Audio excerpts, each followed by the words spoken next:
네, 미국이 다시 신고가긴 하지만 국내 증시가 다시 힘을 내준 배경에는 정책 모멘텀이 있습니다.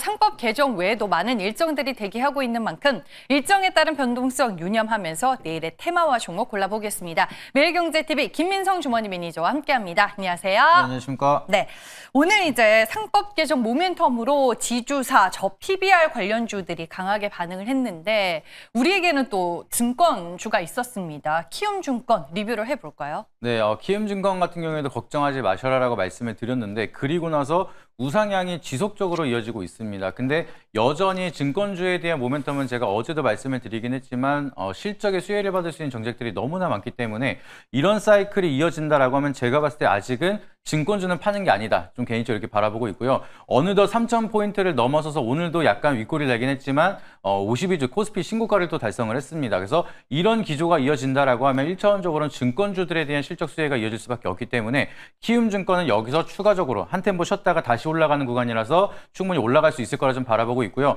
여기서 추가적으로 올라간다라고 하면은 다시 한번 목표가 신고가를 향해서 28만 원 제시드리도록 하겠고요. 익절 라인은 앞전에 말씀드렸던 22만 원대 라인으로 이탈하면 수익을 챙기자라는 전략으로 좀 접근해 보시면 좋을 것 같습니다. 네, 알겠습니다. 증권주 절대 매도할 타이밍 아니다라고 리뷰를 도와주셨습니다. 그럼 대결 내일의 테마 본격적으로 시작합니다. 골라주신 키워드는 무엇일까요? 네, 사실 지금 3,000포인트 같은 경우에는 기대감이 올랐다라고 하면은 이제는 뭔가 결과가 있어야지만 우리가 바라는 5,000포인트까지 갈 수 있을 거라 바라보고 있습니다. 그래서 거기서 가장 중요한 역할, 약간은 많이 들으셨겠지만 그래도 그만큼 중요하다 보니까 상법 개정에 대한 키워드로 다시 한번 설명드리도록 하겠습니다. 네, 오늘 하루 종일 경제 방송을 보고 계신 분들은 상법 개정을 정말 지겹도록 듣고 계실 텐데 김민성 매니저가 종지부를 한번 찍어 보겠습니다. 그러면 우리가 봐야 할 첫 번째 테마 예측이 가능합니다. 혹시 지주사일까요? 네, 맞습니다. 일단 1차원적으로 빼놓을 수가 없기 때문에 네. 상법 개정안에 대한 모멘텀으로 지주사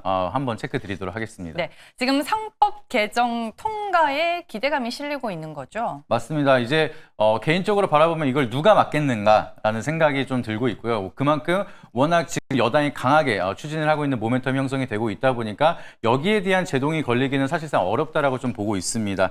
그래서 이제 여기에 대한 기대감 때문에 오늘도 지주사가 계속 올라가는 모습이 만들어지고 있었고 그동안에도 이제 상법 개정에 대한 모멘텀 형성이 될 때마다 빼놓지 않고 움직였던 게 바로 지주사기 때문에 이게 통과가 된다라고 하면 모멘텀이 다시 한번 부각이 될 수가 있다 보니까 여기에 대한 이슈 우리가 잘 체크를 해야 된다라고 보시면 좋을 것 같고요. 그리고 그동안에 좀 반대 입장에서 의견을 냈었던 국민의힘 같은 경우에도 이번에 전향적으로 검토를 하겠다라고 하면서 입장을 선회했습니다. 이제는 그러면은 여당, 야당이 모두 다 긍정적으로 바라보고 있는 스탠스가 변경이 됐기 때문에 오히려 좀 추진에 대한 속도가 가속화가 되기 시작을 하고 여기에 대한 기대감이 커진다라고 하면 지주사는 여전히 상승에 대한 룸이 남아있는 구간이다. 이렇게 해석을 할 수가 있겠습니다. 네, 저는 갑자기 든 생각인데 그러면 상법 개정이 정작 통과가 되면 시장에서 세론이 될 가능성이 클까요? 아니면 한 단계 레벨업 될 가능성이 클까요? 저는 레벨업이 될 가능성이 이제 높다라고 좀 보고 있습니다. 네, 당연히 후자를 선택하시겠죠. 네. 제가 너무 뻔한 질문을 했나? 그 네. 근거가 우리가 네. 이제 그렇게 생각할 수 있는 게 우리가 밸류업 프로젝트를 했다가 흐지부지 됐었어요. 근데 그거랑 상법 개정이랑은 조금 완전히 다른 게 강제성이 있냐 없냐 그 차이거든요. 그래서 이번에는 상법 개정안을 통과하면서 강제성이 부여가 되기 때문에 이게 시행이 된다라고 하면 세론이 아니라 추가적인 레벨업이 될 수가 있는 모멘텀이라는 점을 좀 차이점을 명확하게 구분지으면 좋으실 것 같습니다. 네, 알겠습니다. 단기적으로 세론이 나오냐 아니면 좀 긴 추세로 봐야 하냐 약간 이거의 문제인 것 같은데 지주사의 장점과 단점 이어서 좀 체크를 해보죠. 네, 일단은 장기적인 모멘텀으로 굉장히 좋아진다라는 게 커다란 장점인 것 같습니다. 일단은 이 상법 개정안이 통과가 된다라고 하면 지주사를 투자하고 있는 기업에 대한 이미지 같은 경우가 이제 투명성이 제고가 되기 시작을 하면서 많은 투자자들이 조금 더 장기적인 보유할 수 있는 부담감이 리스크가 줄어들 수가 있습니다. 그래서 그런 점만 하더라도 우리가 코리아 디스카운트의 주된 원인은 장기 투자하기 굉장히 조금 리스크가 크다 보니까 단기적인 투자가 계속 이어지고 주가가 상승하기 어려운 환경이 계속 이어지고 있었는데 이번 상법 개정을 통해서 장기적인 보유자들이 늘어나기 시작을 한다라고 하면은 지주사 위주로 해서 지수가 반등이 이어지고 거기에 좀 저평가받고 있는 기업들이 크게 올라갈 수 있는 모멘텀 형성이 되고 있다는 게 지주사의 가장 커다란 장점이다라고 보시면 좋을 것 같습니다. 네, 알겠습니다. 단점을 보니까 이제 대주주의 지배력이 약화된다라고 적혀 있는데 대주주에게는 안 좋지만 투자자분들에게는 또 좋은 거죠. 맞습니다. 이제 결과적으로는 상법 개정안이 이제 주가 측면에서는 좋은 흐름이 만들어지고 있는데 사실 여기에 대한 우려감을 갖는 거는 기업에 대한 대주주 리스크입니다. 그래서 여기에 대한 좀 악용되는 사례가 만들어지지 않을까 이런 우려감 형성이 될 수가 있는데 이게 대주주한테만 안 좋은 게 아니라 이게 장기적으로 우리가 봤을 때 만약에 대주주가 아무것도 못하는 그런 회사가 된다라고 하면은 장기적으로 성장에 대한 모멘텀이 훼손이 되는 거 아닌가 이런 부분도 우리는 좀 명확하게 구분을 지어야 되기 때문에 소액주주에 대한 권리가 커지는 거는 굉장히 좋지만 이거에 대한 악용되는 사례가 있지 않을까 아니면 적대적 M&A를 응용하는 세력이 있지는 않을까 이런 부분도 우리가 지속적으로 체크를 해야 됩니다. 그래서 다 좋은 점만 있을 수는 없다 보니까 여기에 대한 단점도 명확하게 우리가 좀 체크를 해야 된다라고 보시면 좋을 것 같고요. 그리고 이제 외부 간섭이 계속해서 커진다라고 하면은 경영에 대한 효율성이 약간은 떨어질 수가 있다는 점 이 부분도 우리 지금 당장에 대한 문제점은 아니지만 장기적으로 봤을 때 여기에 대한 리스크도 있다는 점은 명확하게 좀 기억을 해보시면 좋을 것 같습니다. 네, 알겠습니다. 상법 개정이라는 키워드 안에서 저희가 첫 번째 테마로는 지주사를 살펴봤습니다. 혹시 두 번째 테마는 저PBR 주일까요? 그렇다라고 볼 수도 있는데 네. 좀 더 키워드를 압축을 해서 증권사에 대한 섹터를 다시 한번 가져오겠습니다. 네, 더 좁은 범위로 증권사를 두 번째 테마로 선정해 주셨습니다. 어떤 이슈를 주목해서 봐야 될까요?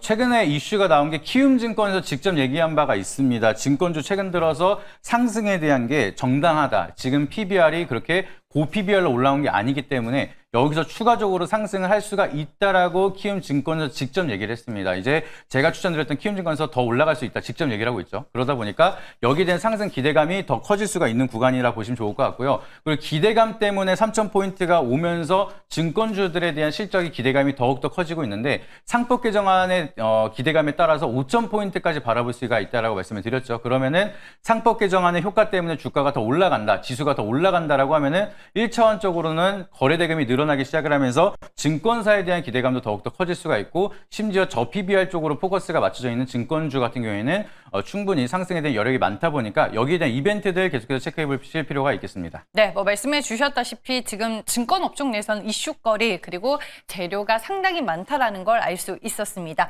장점과 단점 확인해 볼게요. 네, 이번에 저희가 이제 MSCI 지수의 편입이 불발이 되긴 했는데 이게 상법 개정이 되고 나서 긍정적으로 바라볼 수가 있는 게 시장에 대한 투명성이 좀 제고가 된다라고 하면은 투자자 유입이 좀 더 증가가 될 수가 있습니다. 이런 부분만 본다 하더라도 시장에 대한 유동성이 더욱더 늘어날 수가 있는 기본적인 베이스가 될 수가 있는 게 상법 개정안이기 때문에 결과적으로 제가 항상 누누이 말씀을 드리는 게 시장에 대한 유동성이 늘어나면은 증권사는 잘 갈 수밖에 없습니다. 그렇기 때문에 가장 커다란 장점은 상법 개정이랑 같이 연계해서 바라본다. 그러면 시장에 들어올 수 있는 자금들이 굉장히 커질 수가 있다는 그런 유입 효과가 첫 번째 장점이라 보시면 좋을 것 같고요. 그리고 이제 대형 증권사 같은 경우에는 지배구조 개선이라든지 M&A에 대한 투자 자문까지도 진행을 하고 있습니다. 그러면은 여기에 대한 사업도 추가적으로 수익이 이어질 수가 있기 때문에 상법 개정을 통해서 지배주주 개선이라든지 M&A가 좀 늘어나게 된다. 그러면 추가적으로 수익을 볼 수 있는 모멘텀이 커지고 있다는 점. 그러면은 증권사는 지금 시장에서 돈을 잘 벌고 있는 산업이기 때문에 여기에 대한 모멘텀이 부각이 된다. 그러면 추가적으로 상승에 대한 룸이 여전히 많이 남아있다는 점이 가장 중요한 장점이라고 보시면 좋을 것 같습니다. 네, 장점 안에서는 이제 거래 대금이 얼마나 늘어나는지가 중요한 포인트가 될 것 같습니다. 단점에서 투자 시장의 다양화가 적혀 있는데 이거는 뭐 코인 시장의 확대 이런 것과 좀 연결이 되는 거예요? 뭐예요? 네, 맞습니다. 지금 스테이블 코인 때문에 코인 시장이 커질 거라는 거 우리가 알고 네. 있고요. 그리고 STO에 대한 시장도 새롭게 법제화가 된다라고 하면은 이것도 시장이 커질 수가 있습니다. 근데 단기적으로 봤을 때는 증권사가 좀 더 할 수 있는 점들이 많다 보니까 단기적인 실적에 대한 수혜로 기대감이 커질 수가 있지만 장기적으로 봤을 때는 새로운 시장이 새롭게 열리다 보니까 주식 시장에서 빠져나갈 수 있는 새로운 시장이 커진다는 겁니다. 그러면은 증권사 같은 경우에는 여기에 대한 수수료 쉐어가 조금 더 줄어들 수가 있다는 점.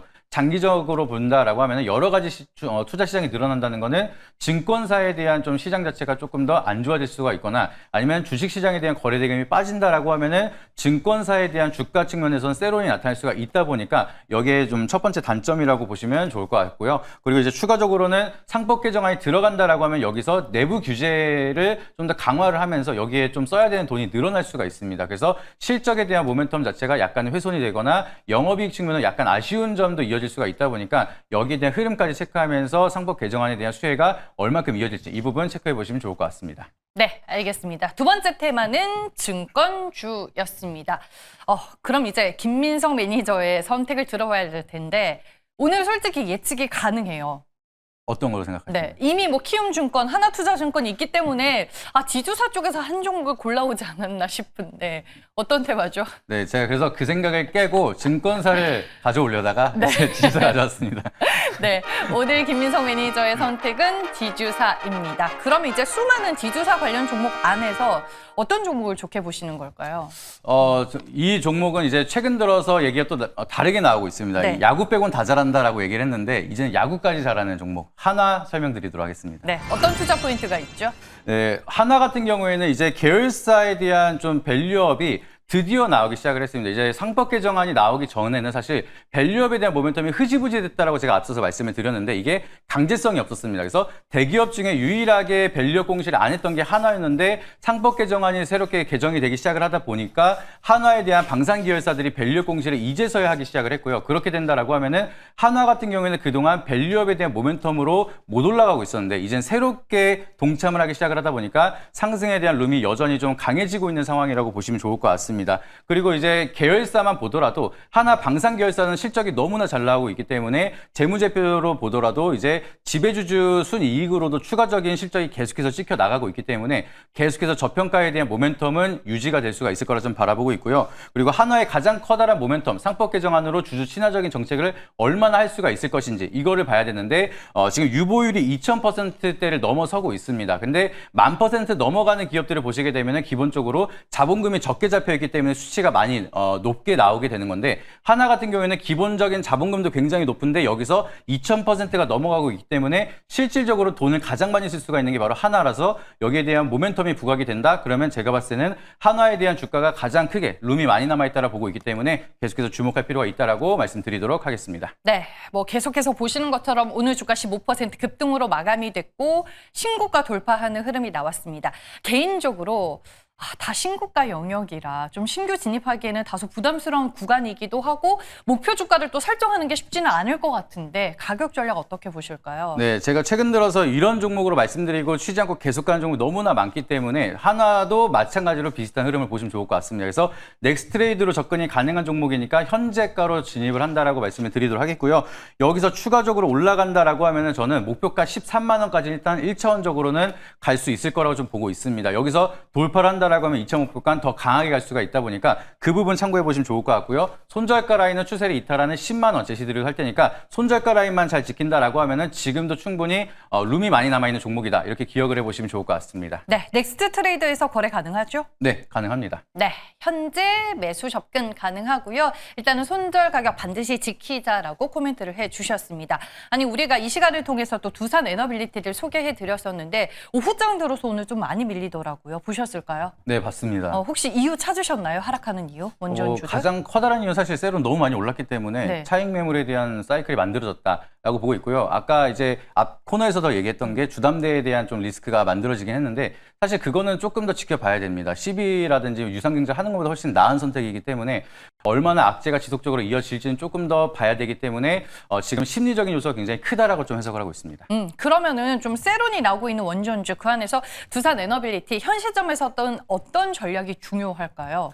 제가 봤을 땐 보유자분들은 급하게 이제 패닉셀에 빠진다라기보다는 조금 더 여유 있게 바라보면서 바닥을 확인하는 게 낫다라 좀 바라보고 있고요. 신규 진입을 고민하시는 분들은 이때다 하고 바로 사시기보다는 조금 더 밀리는 과정을 나타나지 않을지 바닥을 확인하는 게 우선적으로 중요하다라 보시면 좋을 것 같습니다. 근데 내일 또 시장의 세론이 좀 더 길어진다라고 하면은 보유자분들은 어느 정도 좀 분할 매도로 리스크는 줄이는 게 중요하겠지만 지금 당장 패닉에 같이 빠질 필요는 없다라고 좀 말씀드리도록 하겠습니다. 네, 알겠습니다. 섣부르게 좀 매매할 필요는 없다라고 말씀을 해주시는 것 같네요. 마지막으로 무방 일정 빠르게 들어볼게요. 네, 오늘 4시 반에 또 공개 방송 진행을 합니다. 이제 링크 찾기 어려우신 분들은 네이버에다가 김민성 나눔만 검색하시면 바로 밴드가 나오니까 링크 참고하셔서 들어오시면 좋을 것 같고요. 오늘 또 이제 강연회에서 말씀드렸던 종목이 또 크게 올라왔습니다. 그래서 여기에 대한 투자 포인트 어떻게 세워야 되는지, 어떤 종목을 선정해야 되는지 자세하게 설명드리도록 할 테니까 공개 방송 놓치지 않으시길 바라도록 하겠습니다. 알겠습니다. 여기서 인사드릴게요. 고맙습니다.